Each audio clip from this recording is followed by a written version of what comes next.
and today we'll see what indexing is and how we can turn it off or on. So indexing in the Windows 10 is a feature which helps you to search in a faster way.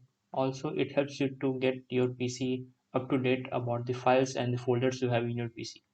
So it basically gets all the property of the files and folder available. So if you search, it can share the result in a less amount of time. So whenever you will go to search and if your indexing is off, then you will see here that turn indexing back on.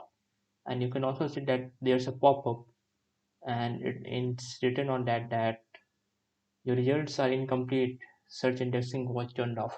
So to turn on the search indexing, you can simply click on it and then a pop-up will appear and then you can go to the advanced settings and then here you can just rebuild and then you can select the index location which file and folder you want to start. Also you can go to the services and here you can search for Windows search.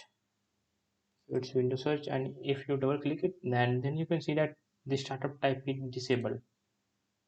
You can enable it and you can automatic it and then you can start the service. So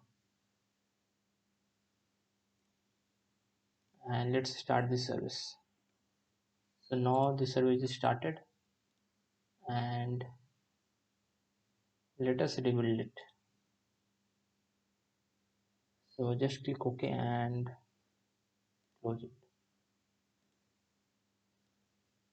So now you can see that the service has been started and in this way you can start the indexing option in the Windows 10 to get your file discovered by the window. Also if you have slow PC and the RAM and the CPU is too slow, then you can turn off indexing for better performance of your PC. So this was all about indexing and I hope you liked the video. So thank you for watching this video.